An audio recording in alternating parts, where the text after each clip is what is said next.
That's it.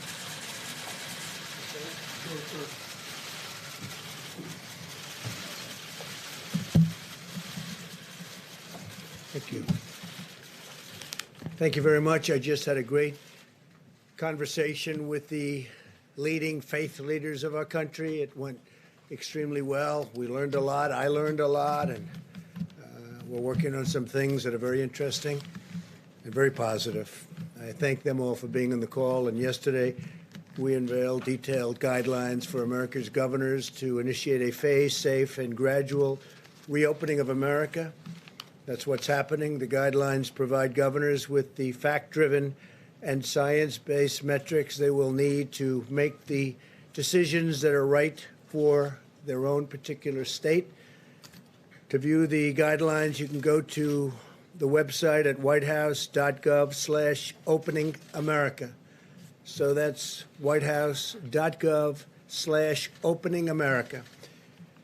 Treasury has sent out economic relief payments to more than 80 million Americans who have their direct deposit information on file with the IRS, and an incredible success it has been. If you have not received your check, please visit irs.gov, get my payment. How about that one? irs.gov, get my payment. That way the IRS can get you your payment in days, and they've done a fantastic job, I have to say, and you won't have to wait for a check in the mail. I have some very good news. We sent out 80 million deposits, and less than 1% had even little problems. A couple had minor glitches, but it's substantially less than 1%. So out of 80 million deposits, less than 1%, and that gets corrected immediately. So just please do as I say. You'll get that very quickly, very easily. Today, I'm also announcing that Secretary Perdue, who happens to be right next to me, handsome man, and the Department of Agriculture will be implementing a $19 billion relief program for our great farmers and ranchers as they cope with the fallout of the global pandemic. Very honored to be doing this. Our farmers, ranchers, we have, these are great people, great Americans. Never complain. They never complain. They just do what they have to do. The program will include direct payments to farmers as well as mass purchases of dairy, meat, and agricultural produce to get that food to the people in need. The USDA will receive another $14 billion in July that will have funding to continue helping, and this will help our farmers and our ranchers, and it's money well deserved. So not only were they targeted at one point by China, and that was over a period of time, and you saw that happening, and they never complained, but that worked out very well. $12 billion they got, and $16 billion they got, and now it's $19 billion. And I'm just going to ask Secretary Perdue to explain exactly how we're going to handle it. Thank you. Well, Mr. President, you may remember earlier this year you tweeted a message to our farmers and ranchers that no matter the circumstances, you pledged to stand behind them. And while none of us could ever have anticipated this type of pandemic that we're currently in, I think today's announcement is proof that you have our farmers' backs and that you will continue to do what it takes to support them, and they are very grateful. We've heard a lot recently, all of you, about our food supply chain. I think America now knows that more than ever that the wholesome food that our families depend upon and starts with America's farmers and ranchers. Agriculture has been hard hit like most of America with the coronavirus, and President Trump is standing with our farmers and all Americans to make sure we all get through this national emergency. So today, thanks to your direction and leadership, Mr. President, USDA is announcing the Coronavirus Food Assistance Program. As you mentioned, this new $19 billion program will take several immediate actions to assist farmers, ranchers, and consumers in response to the COVID-19 national emergency. The program is really divided into two parts. One is a direct payment, $16 billion in direct payments to farmers, ranchers, and producers who've experienced unprecedented losses during this pandemic. Since we wanted to get the payments out to producers as quickly as possible, we decided to use the funds in the CCC, the current funds of $6.5 billion, combined with the 19.5 of COVID money, rather than wait for the replenishment of the CCC funds in July. Based on industry estimates of damage, Mr. President, it is becoming apparent that we'll need the additional CCC funds as we continue to track the economic losses. Secondly, and this is really important as well, the USDA will be purchasing $3 billion in fresh produce, dairy, and meat products to be distributed to Americans in need through our food bank networks, as well as other community and faith-based organizations. Having to dump milk or plow under vegetables ready to market is not only financially distressing, but it's heartbreaking as well to those who produce them. This program will not only provide direct financial relief to our farmers and ranchers, Mr. President, but will allow for the purchase and distribution of our agricultural abundance in this country to help our fellow Americans in need. So in recent weeks, we've seen, all of us have seen the heroic patriotism of our food supply chain workers that have shown day in and day out doing the work to serve the needs of fellow Americans. Our farmers have been in the fields planting and doing what they do every spring to feed the American people, even with the pandemic as we speak. I want to thank you, Mr. President, for your unwavering support. They want to thank you for your unwavering support for America's farmers and ranchers, and I want to commit to you, Mr. President, and to the American people that USDA will do everything in our power to implement this program as quickly and as efficiently as possible to help our farmers, ranchers, producers, and consumers during this great time of need. So thank you very much for having me here today, and God bless you, God bless America, God bless American agriculture. Thank you very much. Thank you, Sonny.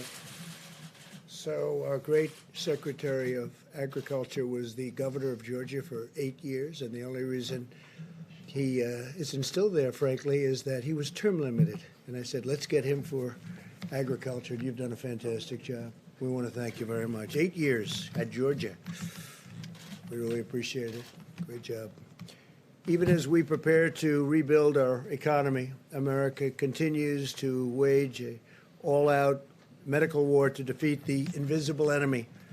To date, we have conducted more than 3.78 million coronavirus tests, by far the most of any country. It's not even close. In the hardest hit areas such as New York and Louisiana, we've also tested more people per capita than South Korea, Singapore, and every other country. The United States has the most robust, advanced, and accurate testing system anywhere in the world. As of yesterday, we have distributed nearly 660,000 Abbott IDs. Now, that's an incredible test. It's called the ID Now Point of Care Diagnostic Test, and it's fantastic. It's the hot one. Problem with this business is it's a hot one till about 2 days from now, because we do have a saliva test that just came out, and that can be self-administered, and it's said to be fantastic. I want to thank Abbott Laboratories. They have been incredible. I want to thank Roche. They've likewise been incredible. Over the last several days, we've seen a dramatic increase in the number of tests conducted by hospitals and academic institutions, which have now performed nearly 600,000 tests. There's a tremendous amount of unused capacity in the states available for governors to tap. We have tremendous unused capability within those laboratories, and I hope the governors are going to be able to use them. The governors are responsible for testing, and I hope they're going to be able to use this tremendous amount of available capacity that we have. It's up to 1 million additional tests per week. When you think of that, in the next few weeks, we'll be sending out 5.5 million testing swabs to the state. Swabs can be done easily by the governors themselves. Mostly it's cotton. It's not a big deal. You can get cotton easily, but if they can't get it, we will take care of it. Yesterday, the FDA announced a new collaboration with United Health Group, the Gates Foundation, Quantigen, and U.S. Cotton to greatly expand the supply of essential swabs, including a new polyester Q-tip type swab for the coronavirus testing. All of these actions will help our testing capability continue to grow dramatically. So we're helping people even with swabs. We get ventilators. We're now the king of ventilators. We have hundreds of thousands under construction. We don't need them ourselves. The governors are in great shape. If we do, we have a great stockpile that we'll immediately send to the state in need. But we've handled that situation incredibly well. I hope people understand it. I wish the media would get the word out. What we've done in ventilators is amazing because they're big, expensive, and highly complex. We're speaking to other countries. I spoke to President of Mexico today, a great gentleman, and I told him that we are going to be helping him out with ventilators, helping Mexico out, and we'll be helping some other countries too. We have a lot of very high-level, high-quality ventilators, and they're here, and they're also being manufactured as we speak.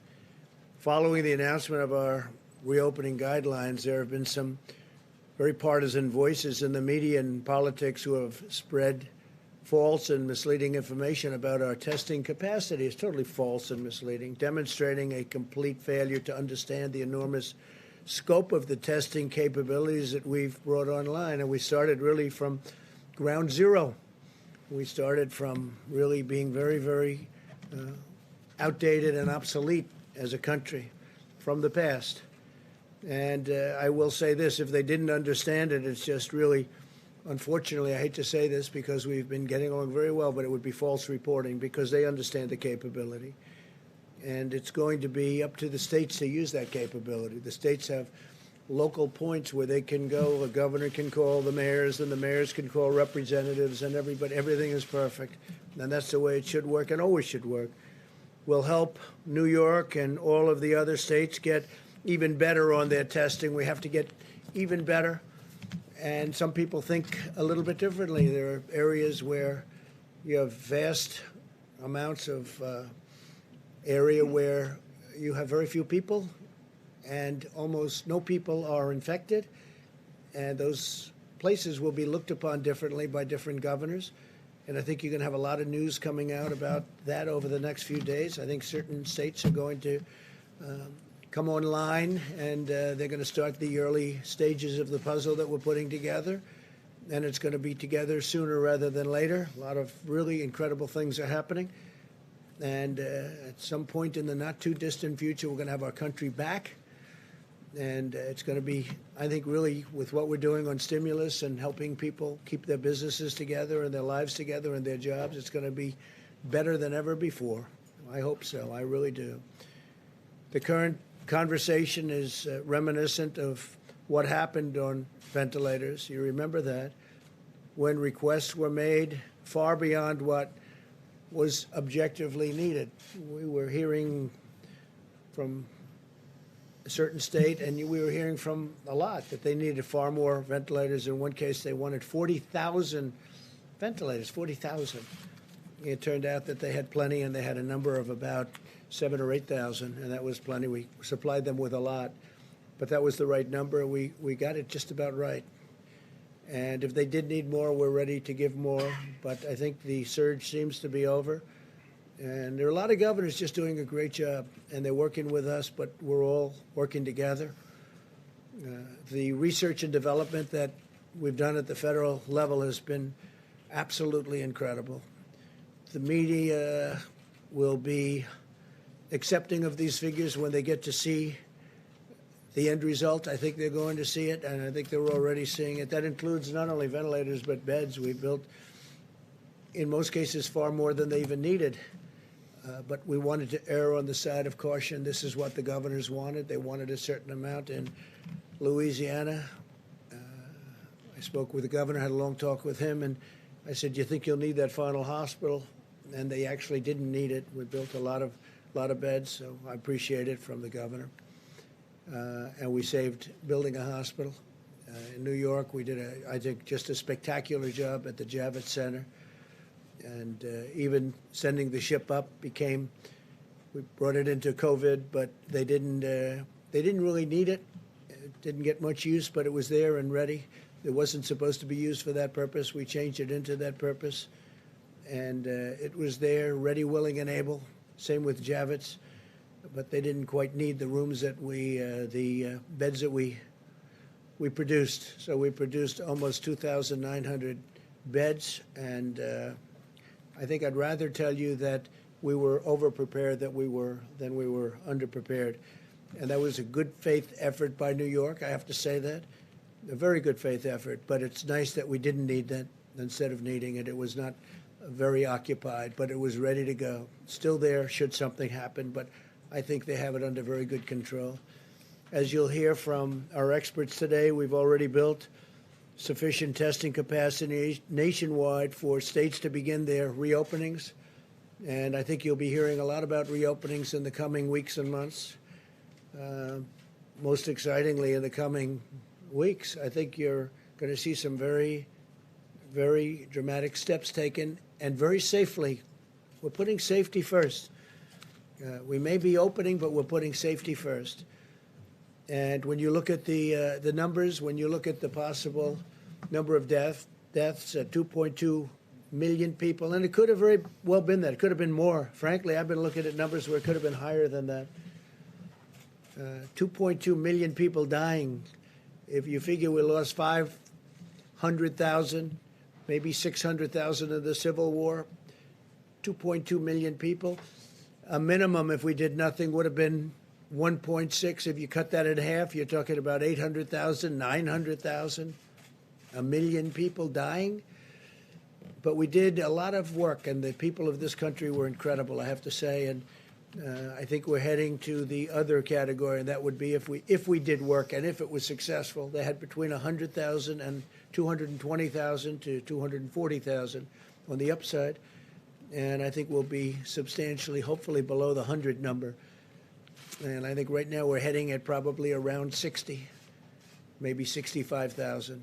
And one is too many. I always say it, one is too many. It's a horrible thing that happened to our country.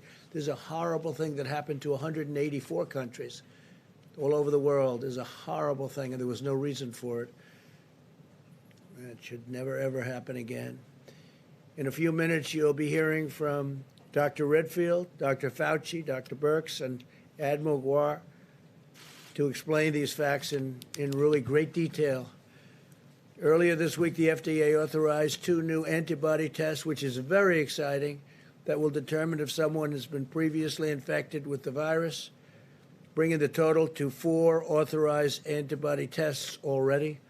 This will help us assess the number of cases that have been asymptomatic or mildly symptomatic, and support our efforts to get Americans back to work by showing us who might have developed the wonderful, beautiful immunity. Ultimate victory in this war will be made possible by America's scientific brilliance. There is nothing like us. There is nobody like us, not even close. I wish I could tell you stories what other countries, even powerful countries, say to me, the leaders. And they say it quietly and they say it off the record, but they have great respect for what we can do. And our country is at a point. A few weeks ago, think of it, 4 or 5 weeks ago, we were at a level that nobody had ever attained, the best job numbers we've ever had, the best economy we've ever had. Every company virtually was doing better business than ever before. The stock market was at all-time highs. And then one day they said, you got to close it up. And we did the right thing. We saved maybe millions of lives by doing it the way we did it. But we're paying a price, but that price is very unimportant compared to the number of lives we're talking about. The NIH and others are conducting clinical trials of 35 different therapies and treatments, therapies being so exciting to me, because that's really like, if something happens, you're going to get better reasonably quickly and without such a horrible deal as some people have to go through. To that end, today, NIH announced that it is launching a public-private partnership with more than a dozen biopharmaceutical companies. They're HHS, FDA, CDC, and the European Medicines Agency. They're all working together. We're working together with a lot of other countries. The partnership will marshal and coordinate the vast resources, knowledge, assets, and authorities of more than a dozen organizations and agencies to accelerate development of the most promising therapies and vaccines. The vaccines are coming along really really well. Johnson & Johnson is very well advanced. One thing is they have to, we're having great success, but we have to test them, and it takes a long period of time. It takes probably over a year, unfortunately, but therapies likewise are coming along very, very well. Therapies are immediate when we get that. That'll be a big day.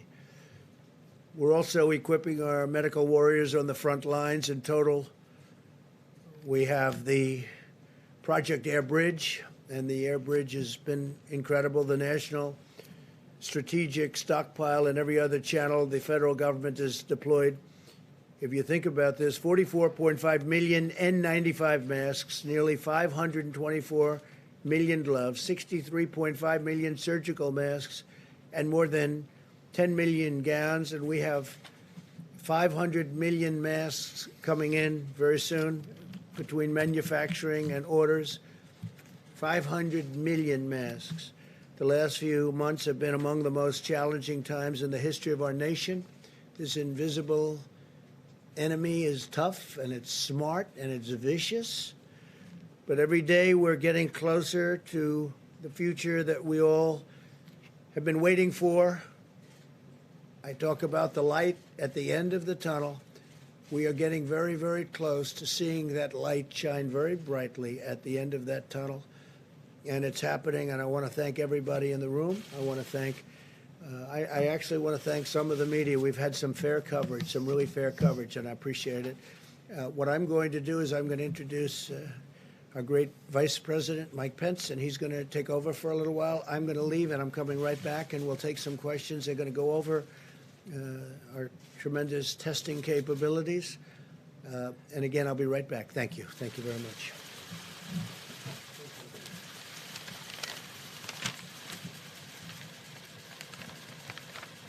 Thank you, Mr. President, and good afternoon, all. Today, as the President just reflected, it remains a challenging time in the life of our nation. But because of the extraordinary efforts of the American people, because of the strong partnership the federal government has forged with states across the country, we're making progress, America. Despite the tragic loss of more than 36,000 Americans. According to our best data reporting this morning, we continue to see new cases low and steady on the West Coast, and we continue to see cases and hospitalizations declining in the greater New York City area, in New Orleans and Detroit, and elsewhere.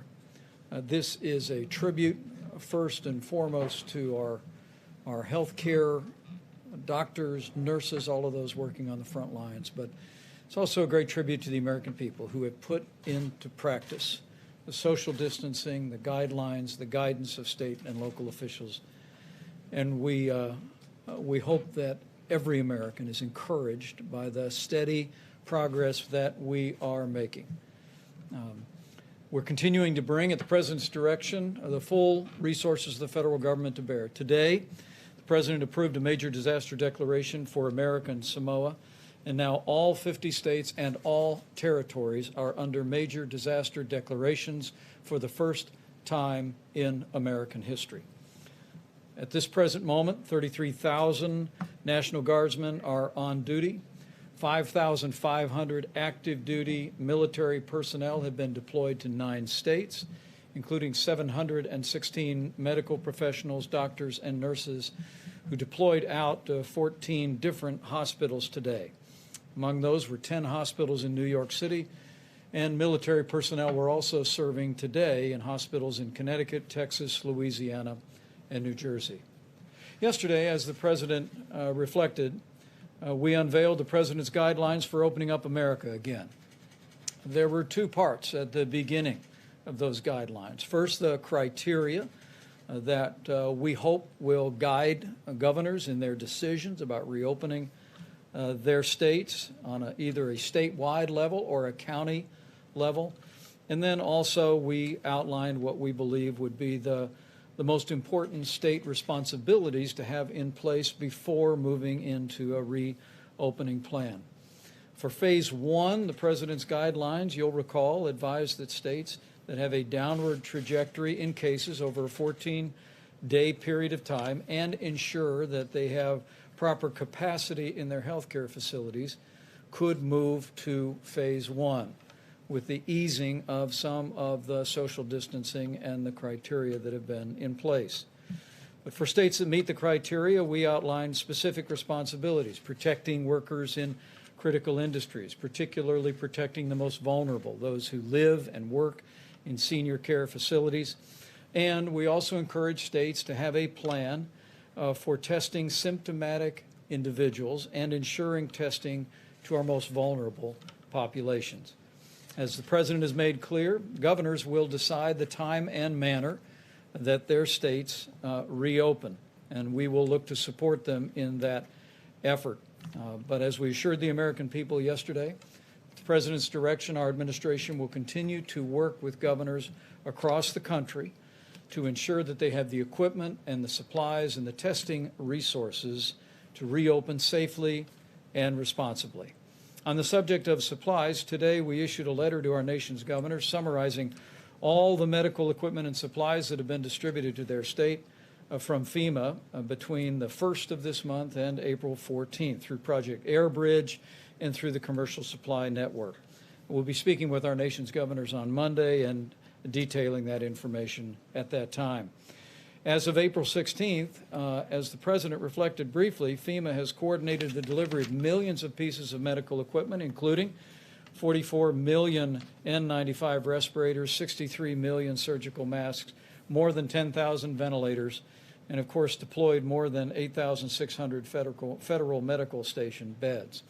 On the subject of testing resources, we're going to take some time to speak about our administration's approach in partnership with states to continue to expand testing across the country at this briefing. But from the very outset of this epidemic, President Trump made efforts to essentially reinvent testing in America. The traditional testing in this country that takes place at CDC or at state labs was designed for basically the kind of diagnostic testing that is routinely required. But the President early on in this effort brought together the leading commercial labs in America.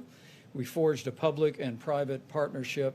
And 6 weeks ago, we had performed some 25,000 tests, and at this day, we have performed 3.7 million tests. We believe that labs and hospitals are now performing more than 120,000 tests a day, and we've actually stood up a team from Walter Reed under the direction of Dr. Deborah Birx that is working around the clock to identify additional testing capacity across the country. We believe that states could actually more than double the amount of daily testing that is happening today by simply activating all of the labs. And Dr. Birx will detail some of those resources today, and we'll be going over those very specifically with governors on Monday. We've also been promoting the development of new and innovative tests. We all know about the 15-minute Abbott test, but the FDA is currently working on an antibody test that literally could add 20 million new tests to our supply even before the end of April. I want to assure the American people that we're going to continue to work with your governors and with your state health officials to scale testing in the days ahead. But as you'll hear from all of our experts tonight, our best scientists and health experts assess that states today have enough tests to implement the criteria of phase one if they choose to do so. Let me say that again. Given the guidance in the President's new guidelines for opening up America again, states that meet the criteria for going into phase one and then are preparing the testing that is contemplated by going to phase one, our best scientists and health experts assess that today we have a sufficient amount of testing to meet the requirements of a phase one reopening if state governors should choose to do that. And you'll hear more detail on that in just a moment. At the President's direction, we're going to be presenting an outline of our approach to testing in partnership with states during this briefing. Our approach will continue to be locally executed, state-managed, and federally supported. Dr. Fauci will give us a brief introduction to the overall approach to testing that is contemplated to deal with the coronavirus. Dr. Redfield of the CDC will describe our plan to mobilize CDC officials in all 50 states to specifically monitor coronavirus incidents that occur in every state in the union. Of course, Dr. Deborah Birx will describe not only our tests, but also the current capability and the capability that we could expand to very readily. And Admiral Giroir of the U.S. Public Health Service will summarize our approach. But I want to assure the American people that at the President's direction, we are going to continue to work every single day to make sure that our states and communities have the testing they need to reopen at the time and manner of their choosing. And we're going to work every day to make sure our states have the resources and the supplies to reopen their states and reopen America in a safe and responsible way. With that, Dr. Fauci.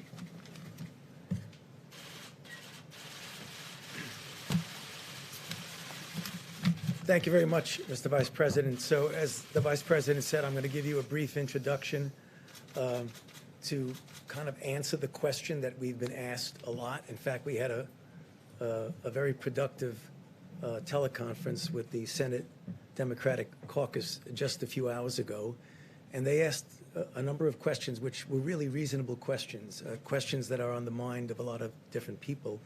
And one of them was the question that was just posed a moment ago, is are there enough tests to allow us to be able to go through this first phase in a way that is protective of the health and the safety of the American people?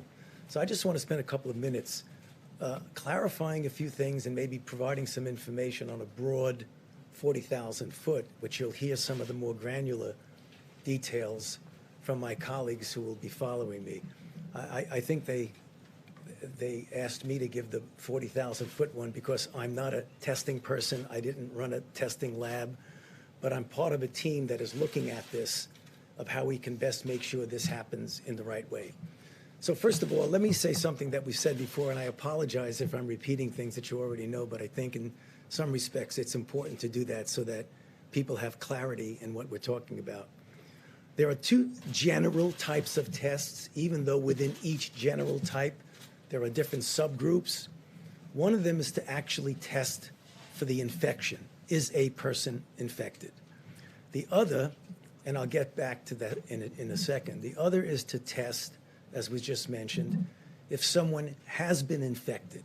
Usually someone has been infected who has recovered, and as I'll get to in a moment, that you could assume, although we need to do some more work on that, that person is actually protected against subsequent exposure and infection with an identical organism. So what are some of the pluses and minuses of each? Because the pluses and minuses are really going to impact how we best use the test and how the test actually should be used. So let's take the test for whether or not you're infected. The test of whether or not you're infected is a test that right now is called a nucleic acid test. It's not an easy test to do. There are some that are more rapid. There are some that have a high throughput. There are different groups within that. The good news about that is that it's a sensitive and specific test, so that if you're infected, you know you're infected, so that, as I'll get to in a moment, if you need to do something with that, get that person, put them in care, take care of them, get them out of circulation. That's important. The part about that I think is often misunderstood is that if you get a test today, like I did today, it's negative. If you get a test today, that does not mean that tomorrow or the next day or the next day or the next day, as you get exposed perhaps from someone who may not even know they're infected, that means that I'm negative, which means if you take that to its extreme, in order to be really sure, you would almost have to test somebody either every day or every other day or every week or what it is to be absolutely certain. That's an issue. Now, the problem that I talk about when I try and compare this to other situations with what testing means to you, as I think most people know, have been involved in HIV/AIDS for 38 years, 39 years, from the very first week of HIV. So that's what I do. If you get a test for HIV and you are negative and you do not practice any risk behaviors, you can be guaranteed that next month, 6 months, 1 year from now, you will be negative if you don't have a risk behavior. So there's a big difference there about what testing actually means. So the point I think you're getting is that although there is clearly a place for needing to test somebody for a given reason, a test means you're negative now. Now, the other test is an antibody test, a test that tells you, in fact, that you've been infected. That's really good. You're going to hear a bit about that from my colleagues in a moment, because that will give you a broader view of two things. One, what the penetrance of the infection had been. And number two, you can make an assumption, though we still need to prove that. I mean, we are assuming that if you're infected and you have antibody, you're protected. And I think that's a reasonable assumption based on our experience with other viruses. But what we want to make sure that we know, and these are some of the challenges, what is the titer that is protective? How long is the protection? Is it 1 month? Is it 3 months? Is it 6 months? It's a year. So we need to be humble and modest that we don't know everything about it, but it really is an important test. The other thing is the difference between testing and monitoring out there, what's out there. The difference between what we really need it for phase one is to be able to identify, isolate, contact trace, a very important part of when you're pulling back gradually and slowly on the mitigation, and you have people who might be infected. You want to know they're infected. You want to put them in care. That is something that we absolutely need to do. But there are other ways. I want to make sure people understand that not to underestimate the importance of testing. Testing is a part, an important part, of a multifaceted way that we are going to control and ultimately end this outbreak.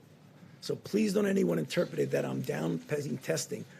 But the emphasis that we've been hearing is essentially testing is everything, and it isn't.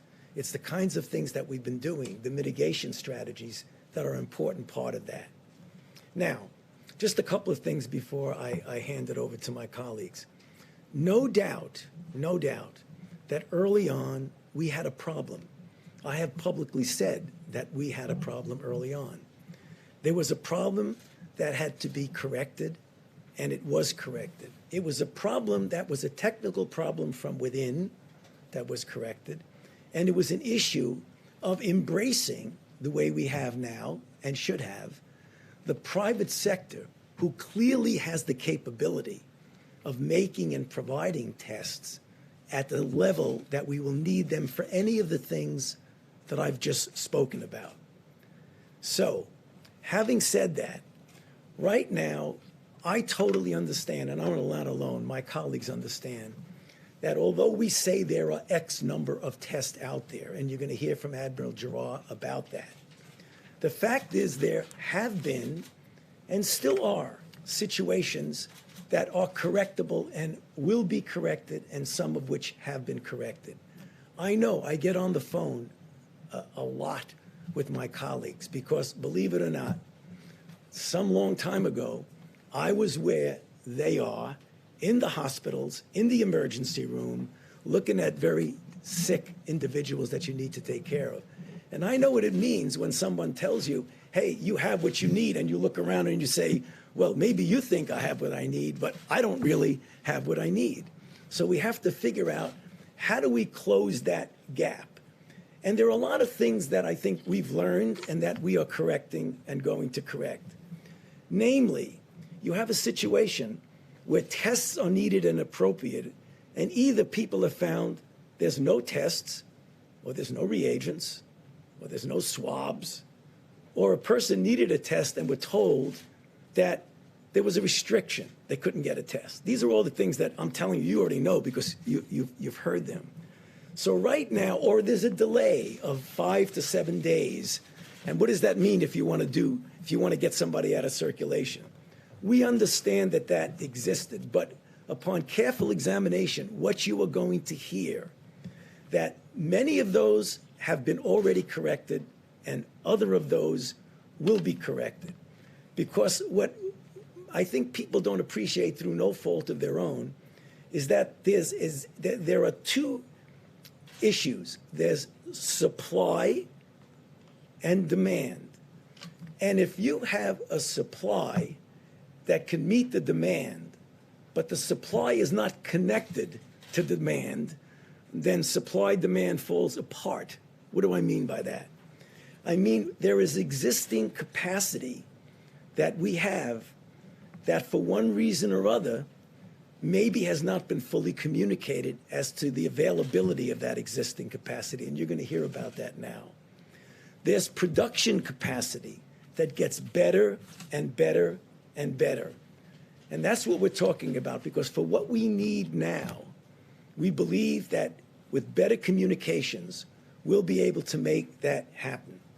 So I know there's going to be a lot of questions about that. I didn't want to go on too long, but let me just finish by saying, given what I've just said and what I believe what you're going to hear, that for what we need in the first phase, if these things are done correctly, what I believe they can, we will have and there will be enough tests to allow us to take this country safely through phase one. Thank you. Thank you, Dr. Redfield. Thank you, Mr. Vice President. I want to make a few comments here.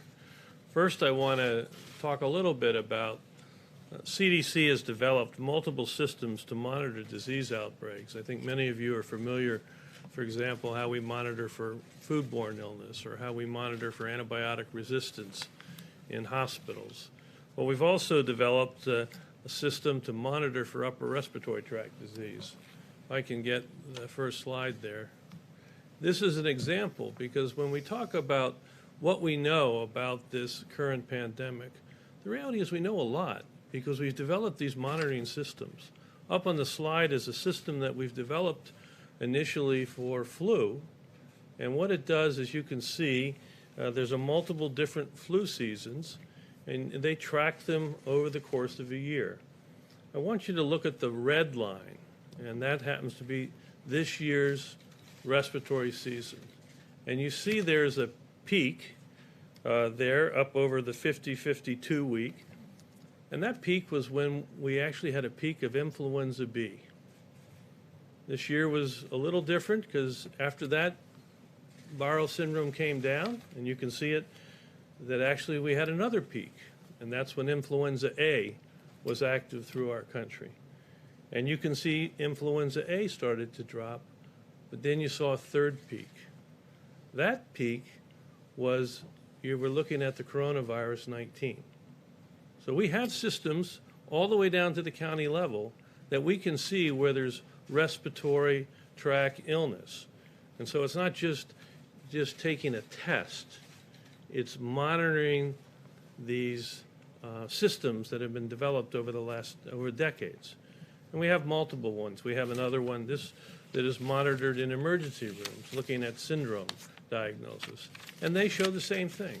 So we're well equipped to monitor to see when respiratory tract viral disease will come, and becomes a very good surrogate for when you can begin to understand that we need to start looking more etiologically about what's going on. You can see now in week 15, we're really coming down to the baseline background in terms of our flu surveillance system from the overall coronavirus situation right now. The second thing I wanted to say is that CDC continues to enhance the state's public health capacity to accelerate their ability, as Tony talked about. It's critical as we open America again, to diagnose individuals that present with influenza-like illness or coronavirus-like illness, to diagnose them, to be able to isolate them, and to be able to contact trace around them, and then diagnose the contacts and those that are coronavirus positive to go back and do their contacts. This is to the traditional public health approach, which was started in this outbreak in January and February, and was quite successful. When, as I mentioned before, through February 27th, this country only had 14 cases. We did that isolation and that contact tracing, and it was very successful. But then when the virus more exploded, got beyond the public health capacity. But right now, CDC is enhancing that public health capacity. And if I can get the second slide, I want to show you that this is just showing, as we sit here today, that CDC has embedded in these health departments in all of these states across this country more than 500 individuals. We also have an additional almost 100 individuals that are working on more than 20 coronavirus outbreaks that are going through all these states. And finally, at the direction of the President, we've been asked to further enhance this deployment in each of the states, as the Vice President said, so that there's additional public health personnel to help accelerate the state's ability to basically move forward aggressively, and we assist them so they can operationalize the President's guidelines to open up America again. So I just wanted to make those points for you today. Great job. Thank you. Dr. Birx? Thank you, Mr. Vice President, and thank you, Dr. Fauci and Dr. Redfield, for all of that clarity. If we can have the next slide. I'm going to go back to what Dr. Fauci was talking about, just to emphasize those points about the two types of tests, and I'm going to talk about a third one. So first, we all know about sampling in the front of your nose. To all of the labs out there and to the providers, you don't have to use the nasal pharyngeal swab anymore. You can do front of nose sampling. And again, as Dr. Fauci talked about, that is sampling for the virus itself that replicates in your nose and, as we know, throughout some of the respiratory tissues. The second test is, of course, then your immune response to that infection that's in your nose. And so that's the antibody test. And so those are the two tests we want to talk about. But I want to come back to something that both Dr. Fauci and Dr. Redfield said, and we covered yesterday. Testing is a part of the exquisite monitoring that needs to occur in partnership with CDC and state and local governments, utilizing the surveillance systems that are available, what we just talked about, the flu surveillance system, because we no longer have flu, and the syndromic respiratory system that is across the United States. And you can see it's going back to baseline so that we'll be able to see at the community level any deviation from that baseline.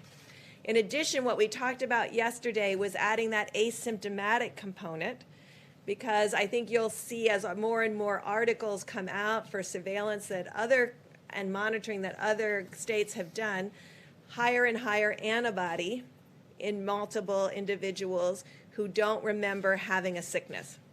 And that will give us an idea. That's our asymptomatic monitoring in these sentinel monitoring sites.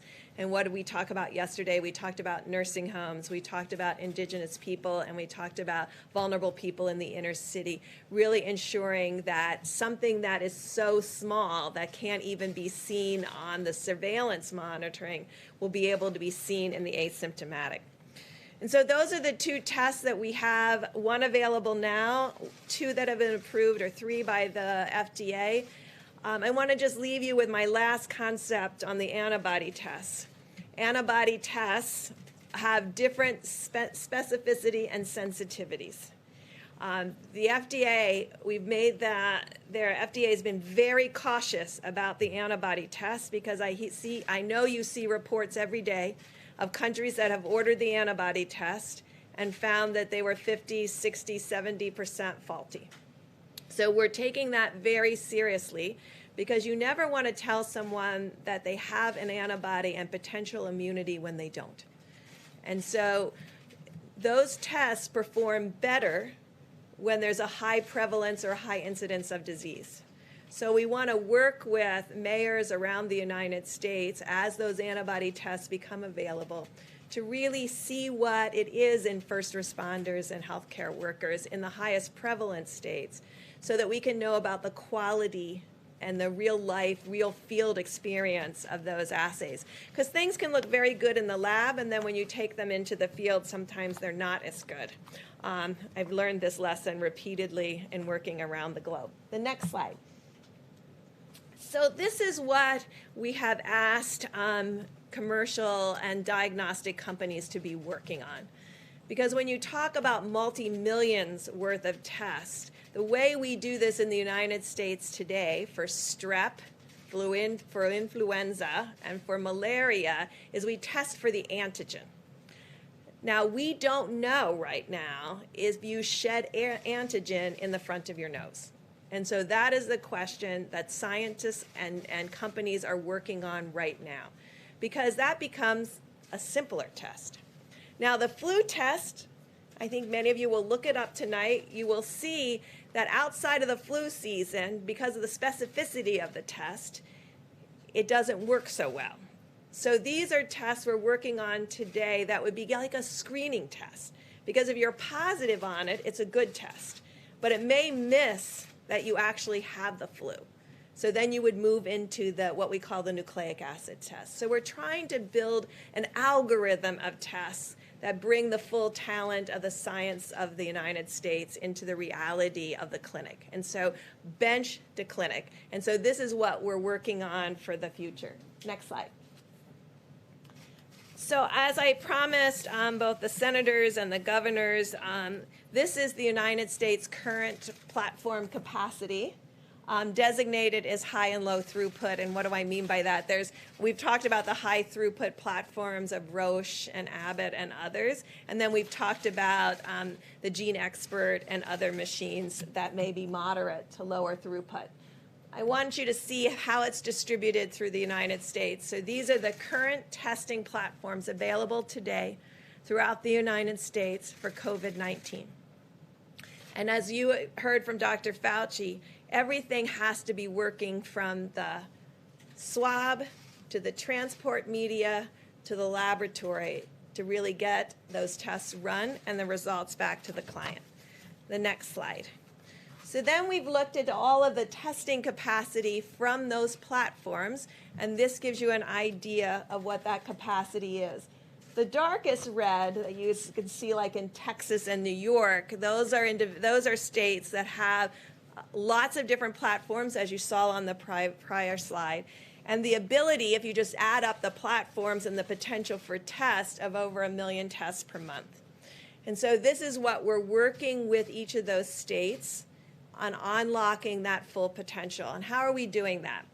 Well, we're calling on the American Society of Microbiologists. They work closely with 300 lab directors around the country. We talked with them this morning. And the Walter Reed team, who developed the entire HIV testing program for the military 35 years ago, I've called them back into service, and they're calling lab by lab to find out what are the technical difficulties to bring up all the platforms that exist in your lab. Is it swabs? Is it transport media? Is it extraction? And I just really want to thank them. They've already worked through over 70 plus of those laboratories to really understand, and the American Society of Microbiologists and the academic societies of the laboratories are working together to ensure that all of this potential can be unlocked. Next slide, please. We talked a little bit yesterday about New Orleans, and the president talked about how many tests New Orleans has done during its outbreak, which you can see now is waning. They've done throughout the last month 27 tests per 1,000 New Orleans and Louisianians. So 27 per 1,000. So that is a good mark, and that's what Italy has done, about 20 per 1,000. So in evaluating an outbreak and really to get control of this outbreak, they did about 27 tests per 1,000. So using that as a measure, next slide, we then looked at across all the states of the United States of America and looked for states that had 30 or more, ability to do 30 or more tests per 1,000 of their inhabitants in each state. And you can see that across the country, except for Oregon and Maine and Montana. I worked overseas way too long. Thank you all. So those are the 3 states that we're working on building capacity in. So this is just to give you a perspective of how seriously we're taking the testing issue, As we've described, we've measured every single platform in every single state. We know exactly where they are by geography, by address, by zip code, what their capacity is, what their cumulative capacity is, what their roadblocks are on not ability to run all their full capacity. And we're addressing those because each one of those is different, and you have to address each of them one by one with the governors, with the state and local labs, and with all of the hospitals.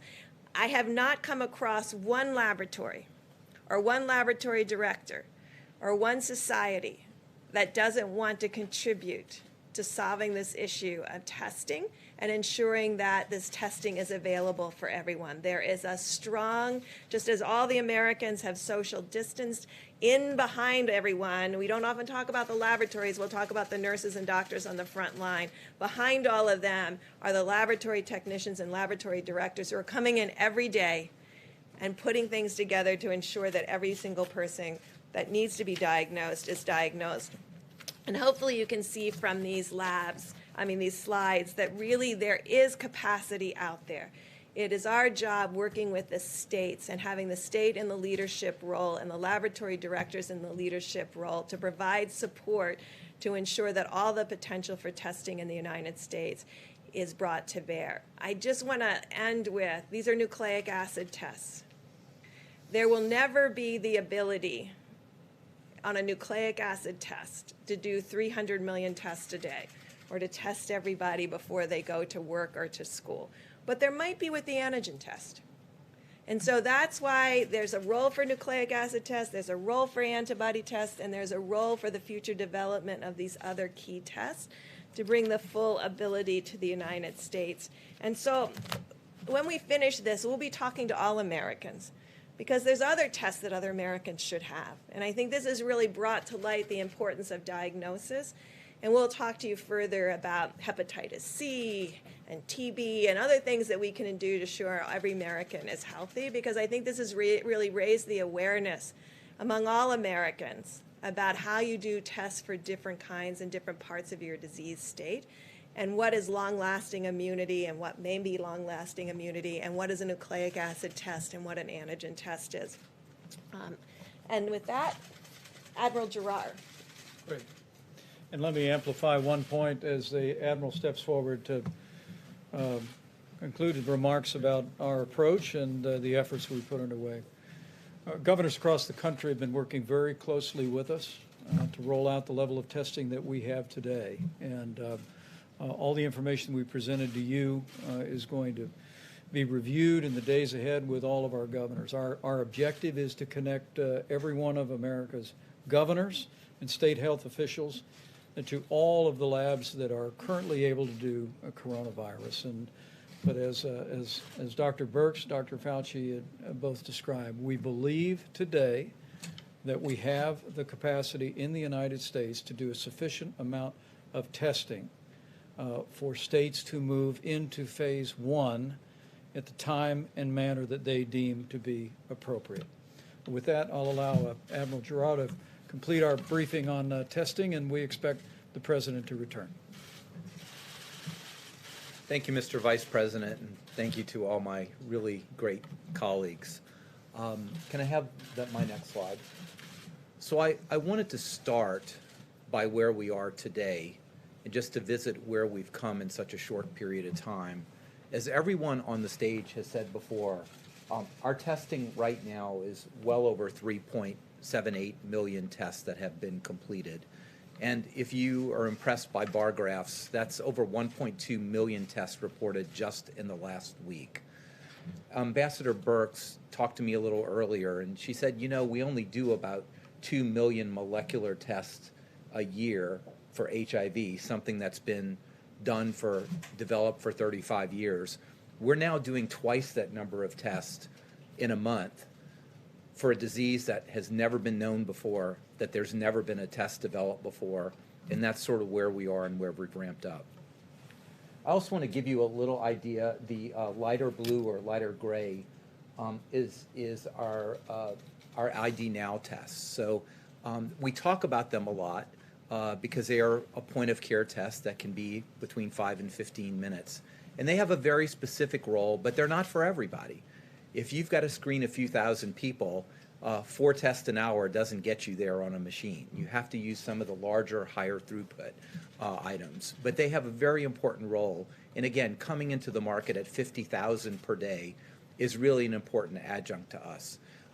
She talked about the Gene Expert from Cepheid. Very important. We don't talk about that very much, but it is one of the backbone mobile point of care, not as easy to do per se as the Abbott, but it is a point of care test that really carries tuberculosis screening all through Africa. There are these machines, you saw that on her slide.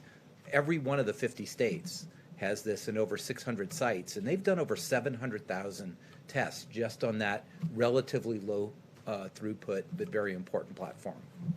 Next slide, please. I wanted to give you an idea sort of how the tests are distributed and how they're changing over time. On the left are the state public health laboratories, and although their numbers are relatively small, about 350,000, the state public health laboratories are absolutely critical. They're an absolutely critical core component of our testing. Not only were they there early and first, but they also do things like support outbreak investigations in nursing homes or investigations in certain plants that have a close proximity with everyone because of their work environments. They also do testing on many people who do not have the opportunity to be tested elsewhere, and they are performing outstandingly well. ACLA, I know we hate acronyms, but the American Clinical Laboratory Association. This is America's commercial industrial backbone that we're standing behind the president and the vice president. And when I was there a few weeks ago in the Rose Garden, this is the LabCorp, the Quest, the BioReference Laboratory, Mayo, Sonic, and ARUP. And you'll see they've done almost 2.3 million tests. This is the very large, high-throughput machines that Dr. Birx talks about. And I want to be clear about this group is that it doesn't matter where you are. I just took one of the largest labs and I said, map out for me where you are within 10 miles of where you are, every site in the country. And when you do that, within 10 miles of a site of one of these, 93% of the U.S. population is covered. These are truly national reference labs that cover almost everybody within the United States. So if you cannot get a test at your hospital, the chances are overwhelming that you could send this to these labs that are fully caught up now. They have no backlog of tests. They've ramped up their production, so their turnaround time is about 48 hours because you may need to transport it from the middle of America out to a lab and result that. But that's really very, very, very good. The American Hospital Association, also academic labs. As the Vice President and the President have said, as more and more labs come online, they're increasing the amount of testing that are done just at the hospitals or at academic medical centers, now almost at 600,000 tests. And again, matching the other slide I had, the Abbott point-of-care test, just to give you a distribution. And that point-of-care test is being used very importantly in very select populations where a point-of-care test is really needed. That could be in some hospitals where someone needs to know exactly if a person is positive or not to go on a clinical trial, or in a nursing home investigation, or sometimes to get people screened to go back into the work environment. Most people don't need a point-of-care test. In fact, a point-of-care test cannot replace the millions of tests that are here on the other side. Next slide. I don't know how interested you are in swabs. I did not know a whole lot of swabs before a few weeks ago. But there's 2 points I want to make with these slides is, yes, there have been constraining elements. And they're constrained for a couple reasons. Number one, because this is an unprecedented scale-up of this type of very sophisticated molecular test that has never put a demand on a system like we have. When we started out a few weeks ago, there's very specific one type of swab, only get it one place in the U.S., one place in Italy. And we were stuck with that for a while because it's not just the quantity, it's the quality. What I don't want to do is put a lot of things in the system to make people believe that this is a good test when it hasn't been validated by the FDA to say that a positive is a positive and a negative is a negative. But over the past weeks, both the scientific community, the Gates Foundation, academic medical centers, the FDA, have really opened up our ability to not stick that all the way back in your nasopharynx, but do the anterior nose, and to greatly broaden the amount of swab types that are available. So we are really at a point right now that by the end of April, we'll put another 5 million swabs in addition to everything that's out there now. And by the end of May, over 12 million new swabs in the system, more than enough to obtain the capacity that we need. Next slide. For these molecular tests, you take a swab and you stick it in a test tube. And that test tube has to have a specific kind of liquid in it. And when we started, it was viral transport media, a very special kind of media. The CDC has a make-your-own recipe. If you're interested in cooking, you could probably do that. But it has a lot of ingredients that go in there, but still very limiting. We've worked with many, many different laboratories. We've worked with the FDA. So now PBS, phosphate buffered saline, a kind of just laboratory-grade salt water, can be used for this. This greatly opens the ability to expand the test to support all the capability that Dr. Birx talks about. And again, by the end of April, we will have put well over 5 million new tubes of either viral transport media or saline into the system. I am going to get to a conclusion here, but this was going to be more of a technical briefing. Next slide. So let's talk about the fact that the science tells us that we have and will continue to have enough tests to safely go into phase 1. So let me be very granular about this. We've already heard that it is beyond the possibility to test everyone in this country every day. It's not possible. But it's also a bad strategy, because testing a person now just means they're negative now. Dr. Fauci could be positive tomorrow because it's brewing in his system right now and we don't know it, or that he contacts that. That's not the way we go about things. The way we go about things, as Dr. Redfield said, just think of the weather radar. Okay, if the weather radar is clear, you're not going to have a thunderstorm or tornado.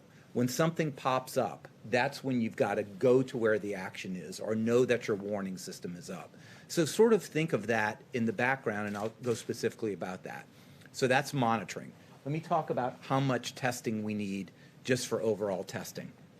I'm just going to give you a number. I'm not saying that this is the number that's there, but let's just take a number that we are going to enter phase 1 when there are 200,000 new cases per month in the United States. Don't get hung up on that. It's going to be much less than that, but let's just say 200,000 cases. So how many tests do we need? Well, we need to test those 200,000 people to make the diagnosis, right? Everybody nod your head about that. We have to do that. Now, what's a safe number over that? You know, if everybody I test has the disease, I'm not testing enough, right? But if I test 100 people to have one person with the disease, that's probably over-testing. So we kind of assume that a safe number that really gives us a good idea is if about 1 out of 10 people are positive, then we know we're oversampling the population enough that we're getting all the positives. So if there's 200,000 cases, I need about 2 million tests, okay? Now, to go to Dr. Redfield's point, each one of those that are positive have contacts that need to be traced. And on average, the CDC tells me that for every positive, there are about 5 contacts that really need to be traced. So let's assume that those 200,000 people have 5 contacts. So now we have an extra million tests. So 2 million tests out there to detect the 200,000 cases, an extra million out there to trace those contacts. So we're up to about 3 million cases. If you want to put a fudge factor, say that's 4 million tests, okay? Those are generally done at the main hospital labs, the commercial labs, state and regional labs. All this can be done, as well as some of the labs talked about by Dr. Birx. Next slide. The second group of testing fits exactly perfectly with the influenza-like surveillance system that Dr. Redfield talked about. This is the monitoring. This is sort of the radar, the weather radar that it would be out there, that we're not testing people who are symptomatic. We want to do testing on people who are asymptomatic. because you can have asymptomatic carriage. You could have this virus and shed it and not have symptoms or only mild symptoms.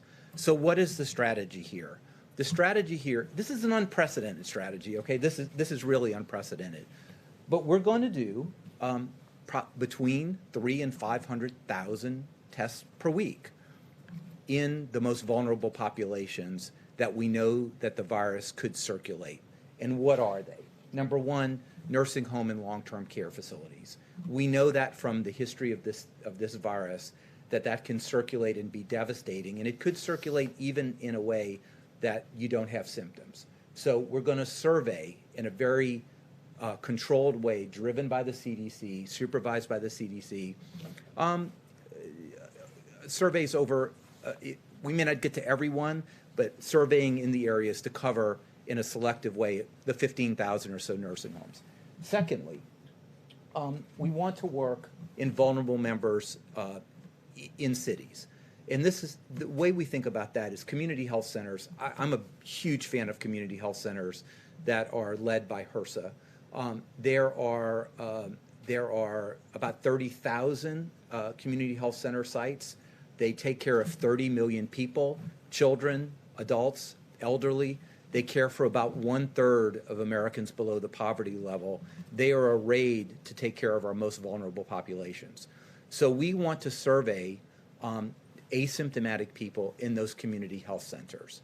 We also want to do in some of our indigenous population, and very early I was out here bringing machines to the Indian Health Service, and in fact, 1,800 members of the Public Health Service provide care to the Indian Health Service, and their director and chief medical officer are both admirals in the Indian Health Service. Plus workplace monitoring, particularly for workplace environments that may have very close contact or may have a high risk, and some of those could be agricultural facilities. So let's just total that up. We have 200,000 people who need a diagnosis. To make that diagnosis, we want to test 2 million. Okay, so that's 2 million. We're going to contact trace with 1 million. And let's just throw you a fudge factor of about 25% on that, so that's 4 million. And we have this background testing of about 400,000 per month. So to safely do the testing, we need to be in the range of 4.5 million. You followed my numbers, because I want you to understand per month. Pardon me? For phase one, right? For phase one. And I want to tell you that's really how it adds up, and that's where we are. Right now, we're doing about 1 million to 1.2 million per week. We are going to continue to push that farther and further as we open up the laboratories and we're able to open all the supplies that we need for that. And I think that's where I would like to end. Thank you. Thank you. I'll ask the team to step back up for questions, and we do anticipate, as his schedule permitted, that the president will be returning momentarily. Please. You talked about phase one. Will there be enough testing for phase two? Do you have to ramp up capacity for that, or how do you deal with that? That's a very good question. All right. Yeah, that's a great question. And what we will be doing is monitoring how much we have to use in phase one to really help inform phase two. Because the really unknown in this, to be completely transparent, is asymptomatic and asymptomatic spread. And so if we find that there's a lot of asymptomatic individuals that we find in this active monitoring in what we are very much concerned about, the most vulnerable, then we will have to have increased testing to cover all of those sites. And as we've made clear to the governors and other health officials, we're going to continue to scale the testing. As the president's made clear, we want governors and states to manage the testing operations in their states. We've given criteria, we've given guidance for how we think that would best operate. But we're looking for the states, we're looking for the governors to manage it.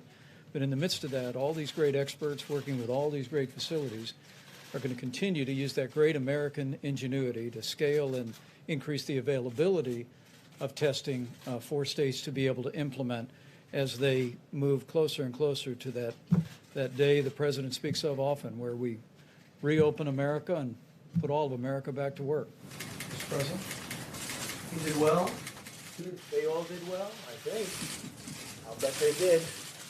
Please, go ahead. Mr. President, thank you. Earlier today, Jay Inslee said that your tweets encouraging Who said liberation, Jay Inslee said your tweets encouraging liberation in Michigan, Minnesota, Virginia were fomenting rebellion. Wondering how that squares with the sober and methodical guidance that you issued yesterday. Well, I think we do have a sobering guidance, but I think some things are too tough. And if you look at some of the states you just mentioned, it's too tough, not only relative to this, but what they've done in Virginia with respect to the Second Amendment is just a horrible thing. They did a horrible thing, the governor. And he's a governor under a cloud to start off with. So when you see what he said about the Second Amendment, when you see what other states have done, no, I think I feel very comfortable. Go ahead. Thank you, Mr. President. Just to be clear, when you talk about these states, Michigan, Minnesota, Virginia, do you think that they should lift their stay-at-home orders, or can you talk sort No, of but I think elements of what they've done are too much. I mean, it's just too much. You know the elements because I've already said, but certainly a Second Amendment and Second Amendment having to do with the state of Virginia, what they've done in Virginia is just incredible. Okay, please. Sir, are you concerned, though, that people coming out in protest are going to spread COVID to other people? They're congregating in ways that health experts have said they should not. No, these are people expressing their views. I see where they are and I see the way they're working. They seem to be very responsible people to me. But it's, they've been treated a little bit rough. Please, Linda. Thanks, Mr. President. I'm curious about some more of the dynamics we might see as the country begins reopening, as you put it, kind of like a puzzle. So as you've mentioned, we have states where we're already seeing their curves begin to flatten, but then there are others like Florida or more rural parts of the country where they aren't projected to peak for weeks or even months. So can you talk a little bit about some of the difficulties that those later peaking states might face if they need to stay locked down for longer, even as other places around them are starting to open back up? Well, we're seeing great numbers in almost every state. We're seeing big drops. We're really seeing, in terms of beds, the numbers we have to look at are the beds being occupied, people going, which is essentially people going in. That means that you have fewer people that are sick, fewer people that feel they have to go to a hospital, and those numbers are dropping really precipitously. So I think that we're just seeing a lot of good signs. Now, a place like New York, New Jersey, and certain parts of Louisiana. Louisiana's been incredible lately when you look at that drop. That drop has really been great. Michigan's had a hard time, but it's starting to do well. So I just think Illinois is another one. You know, you look at some of the numbers, but everyone is dropping, and they're dropping rather quickly. We don't have any hot spot that's developed where all of a sudden you say, well, other than we did have a meatpacking plant or two where, incredibly, we had some, you saw the number was rather incredible. It took place in that plant. People could ask about that. I wonder who owned that company. It was a weird situation, but generally speaking, it's been very good. The numbers have been really improving greatly. Please, in the back. Thank you, Mr. President. U.S. intelligence is saying this week that the coronavirus likely came from a level 4 lab in Wuhan. There's also another report that the NIH, under the Obama administration in 2015, gave that lab $3.7 million in a grant. Why would the U.S. give a grant like that to China? The Obama administration gave them a grant of $3.7 million. I've been hearing about that. And we've instructed that if any grants are going to that area, we're looking at it literally about an hour ago and also early in the morning. We will end that grant very quickly, but it was granted quite a while ago. They were granted a substantial amount of money. We're going to look at it and take a look, but I understand it was a number of years ago, right? So you are. When did you hear was the grant was made? 2015. 2015. Who was president then? I wonder. Okay. Yes, ma'am. And Mr. President, we know negotiations are underway for the next round of funding for small businesses. Yeah. If tens of billions of dollars went in a matter of days the first time, will this next relief package be enough? Well, I think it will certainly, it's going to get us to a point that's going to be rather beautiful. We think that that will be the point, and it could be they want more, but maybe at a certain point we're going to stop. It's been a tremendous success. It's been executed flawlessly. SBA's done a very good job, but the banks have done a great job, whether it was Bank of America or Wells Fargo. The community banks have been incredible. I think we had over 4,000 community banks. A lot of people didn't know you had that many banks, but 4,000 community banks, they gave the money out. It's so organized, and it's been such a great program. And so essentially we're waiting for $250 billion. The Democrats are refusing to do it. This is money that essentially is going to the workers. It's going to keep these companies whole, restaurants and a lot of great companies. And it's a small amount of money relative to what it represents, because it represents small businesses. It represents them staying in business. And, you know, when you look at it, people don't know, small businesses represent approximately 50% of the power of our business enterprises. It's not all the big monster businesses that you read about every day. It's all of these small businesses when added. It's something that should be approved by the Democrats. The Republicans want it badly, and the people want it very badly. I could just follow up on that. Nearly 10% of the loans that were given out were for $5 million, but some small business owners say they can't even get a loan for $100,000. Is that acceptable? Well, they would get that, but they have to approve it. Nobody knew it was going to be this successful. Don't forget, when you say the money's gone, it's been a tremendous success as a program.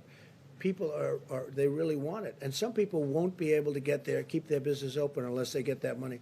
It's been a tremendous success. It's been executed flawlessly. It's been, I mean, with few exceptions, it's really been good. And I think the Democrats are going to do it. Look, Nancy Pelosi, she's away on vacation or something, and she should come back. She should come back and get this done. I don't know why she's not coming back. The fact is, she's not doing her job, and there's nothing unusual about that for her. And Leader McCarthy said they're now considering also adding more funding for hospitals included in So they are thinking about hospitals, and hospitals, well, hospitals are a good thing. Hospitals have been decimated by this. You know, they've given up their business, which is good because they did the right thing in order to take care of the COVID-19. And no, hospitals, I'm with that all the way. They want to add hospitals. We could also add it into phase 4 if we do a phase 4. Phase 4 would be hopefully infrastructure.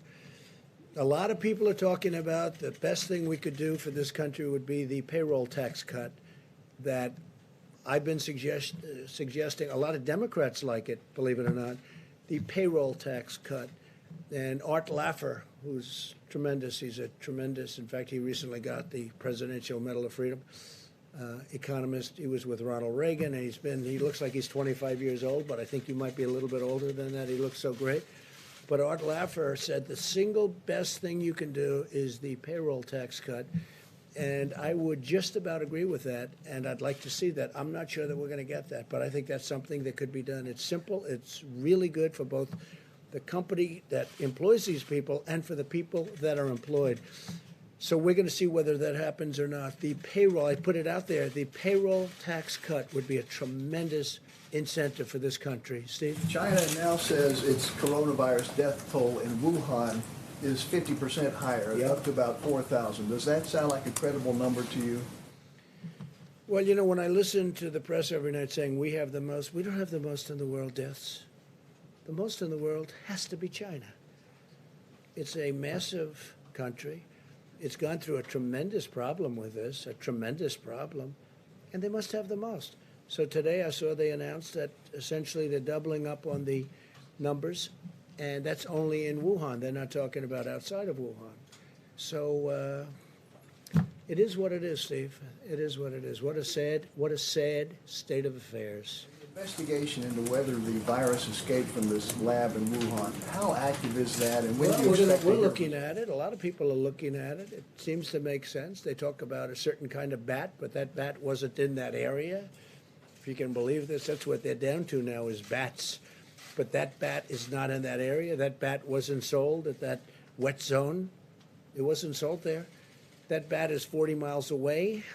So a lot of strange things are happening, but there is a lot of investigation going on, and we're going to find out. All I can say is wherever it came from China, in whatever form, 184 countries now are suffering because of it. And it's too bad, isn't it? And it could have been solved very easily. when it was just starting. It could have been solved really very easily. Yeah, please, Vivek. Thank you, sir.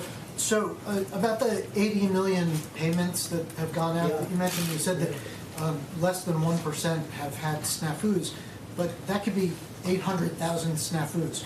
So we've also seen Well, reports I'm just saying, it's less than 1%, and the snafus are very minor. you're not they were talking about fixed. No, massive excuse me. numbers of dead people who've received. No, they were 80 million payments went out over a period of a few days. And they caught certain mistakes that they made, but this is a tiny amount of mistakes. I can tell you mistakes that were made in government where wrong countries were signed, okay? 80 million, this has been a tremendous success. And any mistake that was made, they've been caught.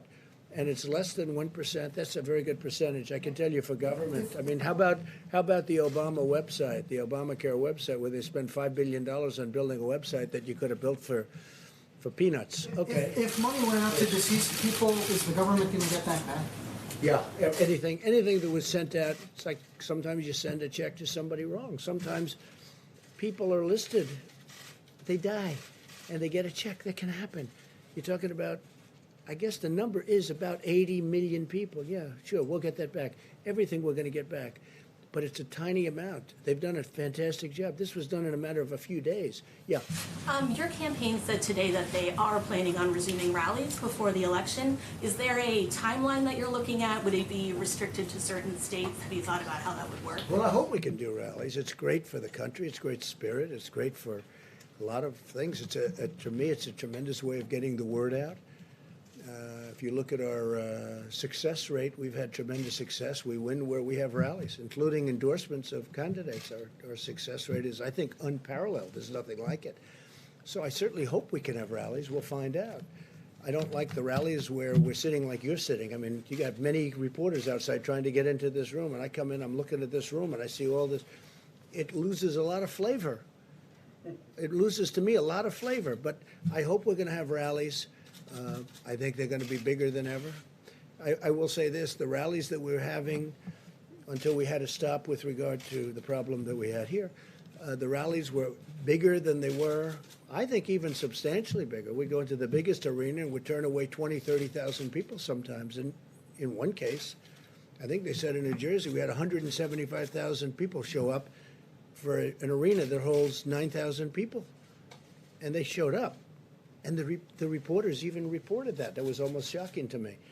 But I hope we can resume rallies because I think they're an important part of politics, actually. Mr. President, under your reopening plan, some workers can go back to work in phase 1, but schools cannot reopen until phase 2. Many parents don't have an option to work from home. So how can you get businesses back up and running as long as schools are closed? Well, I think the businesses are going to, and I think now we've given the businesses a real jolt, a real positive jolt.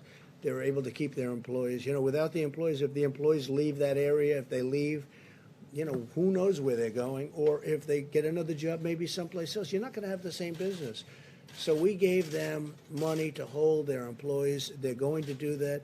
We hope we can do $250 billion more. It's absolutely so inexpensive compared to what it represents, and we hope that's going to happen. But I really think, look, you see it with the stock market. The market was up 700 or 800 points today.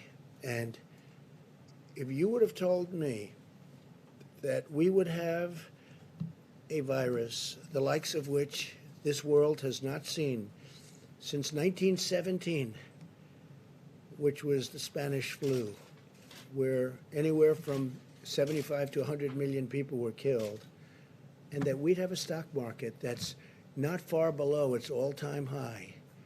And it's starting to get a little low. You know, then you had a 1,000-point increase and a 1,200-point increase. So now we have a stock market that's at a point where it's not very far away from where it was, and we've gone through a closed, literally a closed country. Remember this also. I mean, we have had a closed economy. We had the best economy anywhere in the world by far. We had the best economy we've ever had. And remember this, the dollar is very strong. And strong dollars are overall very good. But it does cause problems. It's harder to sell outside of the country, et cetera, et cetera. It's a little harder for manufacturers. Sometimes it's a lot harder. Everybody wants to invest in our country. Everybody wants, and we're paying almost zero in interest, like in some cases, zero. We've never had that before. People want the safety of our country. But if you would have told me that a market was where it is today, and today we had almost, I guess, more than a 700-point increase, and we're at a point which is, it's not what it was, but it's not that far off, I would have told you that's got to be an impossibility. The reason that is because there is a great pent-up demand. This country's going to come back, and it's going to come back strong. We have to get rid of the virus. We've got to open up our country. We're going to open it up in quadrants. We're going to open it up as states. Some of the states should get together, and they should work on their own borders and everything, because you don't want to have people pouring through a border of a state that isn't infected, and you have people coming perhaps outside. That's one of the reasons I was asking Tony 2 days ago about masks. Well, why in Wyoming or Montana would they have to wear masks? The numbers are very good.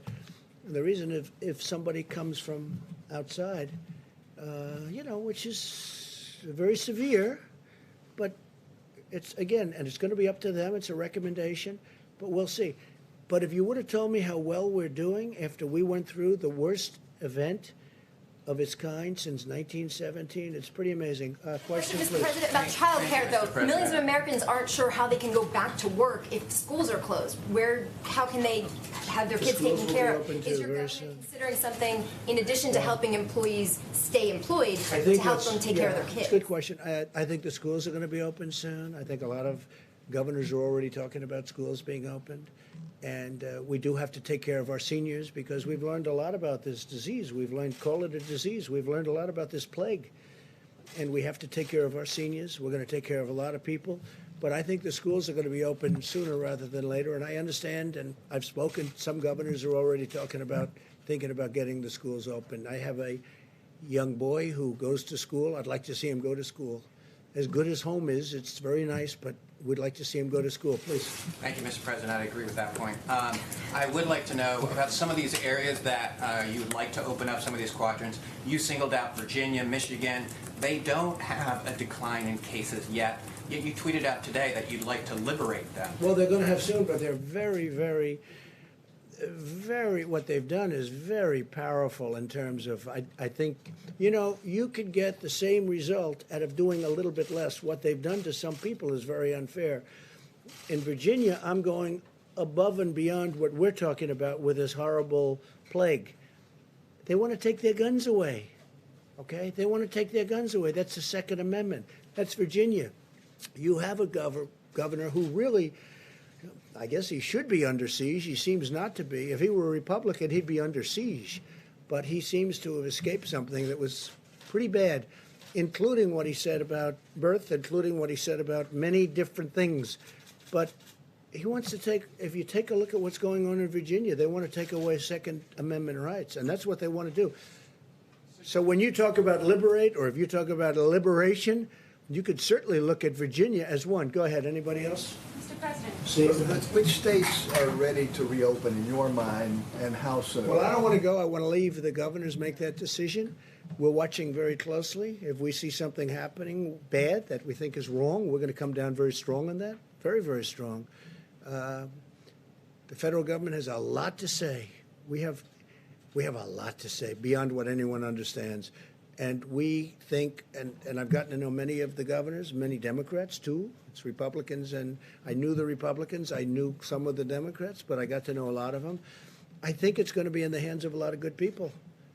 I think a lot of good people are looking at this, and they want to do what's right, Steve. The Vice President is traveling soon, I think tomorrow, to Colorado. When are you going to be in a position to travel again? Well, they'd rather not have me travel. I think I've been in the White House, I don't know, for months. I don't know what it is, but it's for months. Other than I did leave to say goodbye to our beautiful ship, right? The Comfort, as it left Virginia, where it got out of dry dock. It got out of maintenance very early. It was supposed to be there for 4 weeks. It was there for a few days. Literally, we got it up to New York. I mean, they didn't need it like. Well, I wouldn't say we hoped. I'm glad they didn't need it.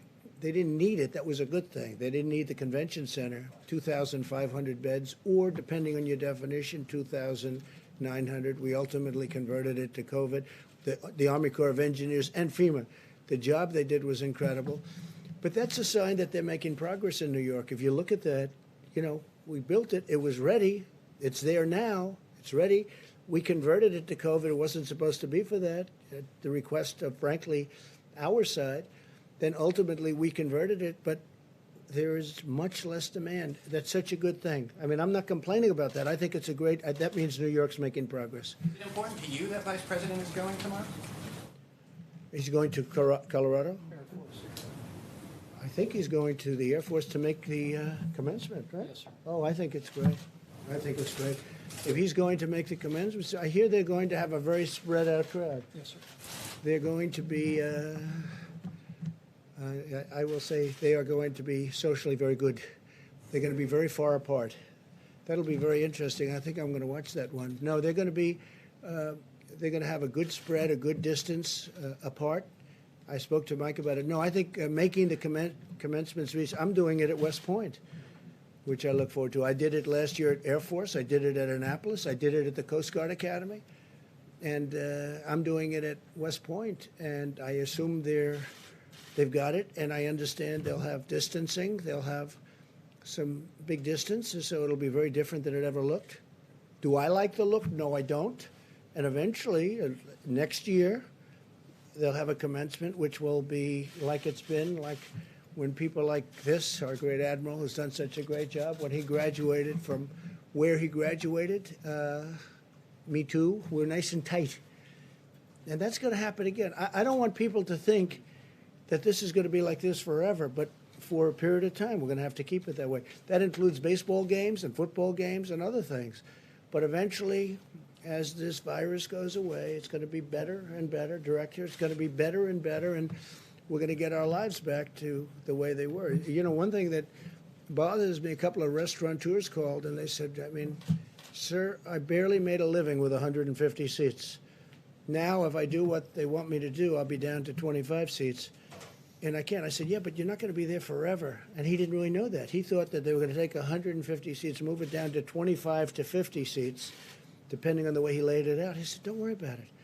Eventually, you're going to be back to the scene that you used to have, which was, look, I could tell you about, and I'm not going to do it because I didn't want to bring it up, but I could tell you about events that took place. And I said things like, you'll never do that again, or you'll never do this again, or I don't even want to mention the events. I don't want to mention what you're supposed to be doing. Because, and you know, one of them was so horrible. I said, a certain industry will be out of business, never happen again. 2 weeks later, it was like nothing ever happened. Hopefully, we get rid of this. We have tremendous talent up here and all over, including governors, including local governments, state governments. I look forward to the time, to me, when we can really normalize. But normalizing is being back to where we were. Yeah, please, go ahead. Mr. President, some of your allies are calling for China to be stripped as host of the 2022 Olympics. Wondering what you make of that. Is that something that you would consider, or? So I just made a deal with China where they're going to put in $250 billion of product. They're going to be buying 50 from 40 to 50 billion in farm. I want to see what's happening with China. I want to see how they're doing on it. Are they fulfilling the deal, the transaction? We have a lot of discussions going on with China. Let me just put it this way. I'm not happy, okay? I'm not happy. And I spoke to them, and this could have been shut down a long time ago. They knew it, and we couldn't get in, and in all fairness, World Health couldn't get in, and that's why I wish they took a different stance. They took a very pathetic stance and a very weak stance, but they say they couldn't get in. But ultimately, they got in. They got in much sooner than anybody, but they didn't report what was happening. They didn't report what was happening inside of China. No, I'm not happy with China. Yeah, please. I wanted to ask Dr. Fauci, could you address these suggestions or concerns that this virus was somehow man-made, possibly came out of a laboratory in China? You studied this virus. What are the prospects of that? There was a study recently that we can make available to you where a group of highly qualified evolutionary virologists looked at the sequences there and the sequences in bats as they evolve, and the mutations that it took to get to the point where it is now is totally consistent with a jump of a species from an animal to a human. So, I mean, the paper will be available. I don't have the authors right now, but we can make that available too. Follow-up, sir, on the protests that we've seen of people wanting the economies to open. Does that concern you, though, as a health expert, when you see folks congregate, and are you worried if that's encouraged? Well, I mean, I'm looking at it from a public health standpoint. I certainly can understand the frustration of people, but my main role in the task force is to make recommendations to protect the health and the safety of the American people. And I would hope that people understand that that's the reason why we're doing what we're doing, and hopefully we'll put an end to this. Thank you. And I will say this, I'm very, very satisfied with the decision we made, listening to experts, listening to my gut, the feeling of the Vice President, and really many others when we put it all together. Look, if we didn't do what we did at the time, we could have lost more than 2 million people. I really believe that. I could show you charts of other places that gave it a shot and they're not doing well. And I would show it to you right now. I don't want to embarrass anybody, but they gave that a shot. It's an automatic. I mean, everybody would say, let's do that, until they sit down and start thinking. And we could have lost more than 2 million people. We could have lost more than 2 million. Could have been much more than that, by the way. We have one that says from 1.6 to 2.2, but it could have really been more than that. But I looked at one in particular, one country in particular, that is using the herd mentality, not working out very well. Now, with all of that being said, we have to get back to work. We'll be crossing lines very soon in many cases. In some cases, we're well on the way down. In other cases, we're right at the top and heading down. We're heading in the right direction. I saw some numbers from New Jersey, which was having a very tough time at starting. He's doing a terrific job, the governor, Phil Murphy, starting to get some really good signs. I looked at some of the New York numbers. They're starting to get, they've been devastated, obviously, but some really good things are starting to happen. So if we would have done something different, first of all, it would not have been sustainable. You would have had people, they would have been furious at you and me and everybody up here. It would not have been sustainable. Because you look at some of the hospitals, as an example, a certain hospital right near where I grew up in Queens, and you had body bags all over the floor of that hospital. You know the one I'm talking about. All over the floor of the hospital. Now multiply that times 12 or 15, because that's the kind of numbers you're talking about, 12 or 15. And it would not have been, there would have been an insurrection. Nobody would have understood that. Whereas right now, nobody can be blamed, and there is no blame. We're all in a situation that was caused, that should have been solved long ago. It could have been solved probably very easily. Look, this is a tough enemy, but probably very easily if a certain country did what they should have done. And we're just starting to learn those facts. But what we did was the right thing. What we did was the right thing. With that being said, we want to get back, and we're going to be opening up states. They're being opened by very capable people. It's also point of sale, as they say in a different business. It's the point they'll be able to look at that, where the testing is taking place. We're going to help them with the testing. We've developed some tremendous tests over the last little while, and we're going to work with the states, and we're going to help them. But they know every inch of land in their states. I watched the governor of Arkansas, Asa, you saw that. I thought he was terrific. I watched the governor of Oklahoma over the weekend being interviewed. He was terrific.